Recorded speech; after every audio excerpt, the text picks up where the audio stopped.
मित्रांनो, अरे काय त्या लहानपणाची खेड्यागावातली आठवण होती रे भाऊ.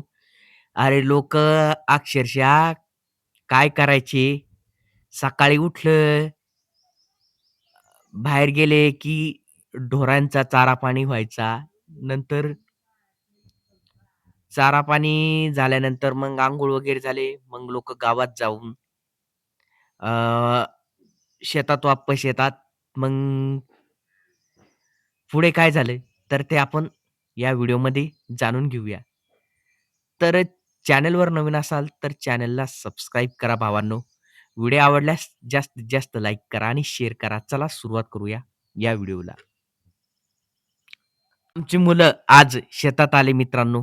अ, बैलांना हातात घेऊन चारण्यासाठी आणि तेव्हाच एका मनामध्ये ज आठवण एक जागी झाली.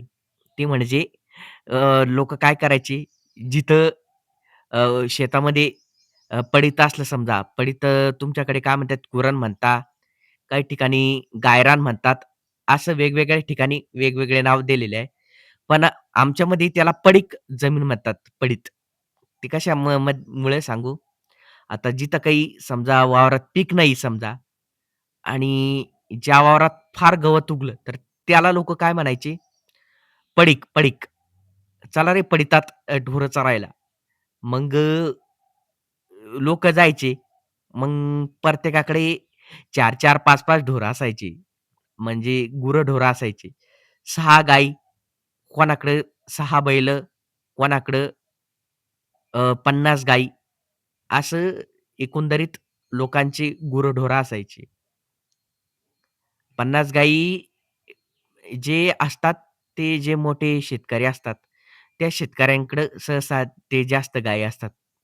ते पण दुसऱ्या देशातल्या गायी, दुसऱ्या राज्यातल्या गायी. पण आपल्या खेड्यागावातल्या गायी ज्या प्युअर गावरान आहे, तसल्या गायी अ, किंचितच आपल्या शेतकऱ्याकडे आढळतील.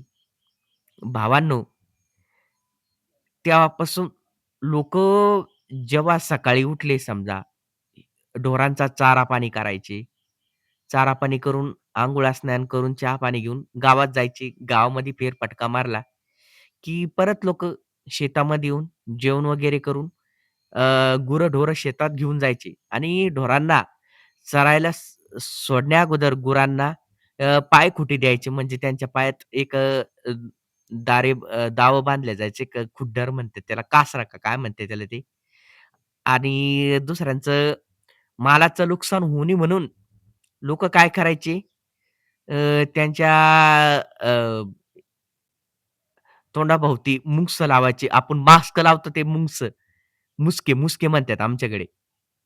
तर असं एकंदरीत भावांनो इतका भारी अ, तो काळ होता आणि जरा ढोरायला कधी ताण लागली समजा तर पाठी पहुर असायचं आमच्यासोबत. अ, 2-3 ढोरं पाणी पिईल असं समजा ती पाणी विहिरीतून काढलं की त्या पाटीत पाणी टाकून द्यायचं, बैल प्यायचे. इतका मोठा पवार होता आमचा आणि भावांनो जसं सांगितल्याप्रमाणे मी आणि ताई किंवा माझा दादा आम्ही सर्वजण शेतामध्ये जायचो ढोरं वगैरे घेऊन. बाबा अन् ते बाजारला गेले समजा कोण्या गावाला गेले, तर ढोरांमागे असायचोच. मला तर का मला तर एक काळ आठवतो, की जेव्हा आम्ही ढोरासोबत गेलो तर दादा असो, ताई असो, की ते मला शेतातून बोरं वगैरे आणून द्यायचे आणि सोबतचे जे सोंगाडे असायचे, ते खेळायला तयार राहायचे. क्रिकेट काही असो, पण ते खेळायचेच.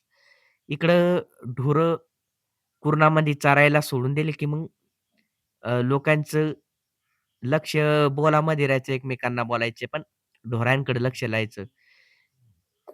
कोणी कोणाचे ढोरं कोणाच्या मालात जास्त जात नव्हते.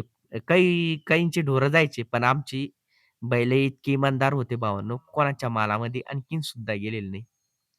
इतका अ, त्यावेळेसची भारी काळ होता आणि ही आठवण कायमस्वरूपी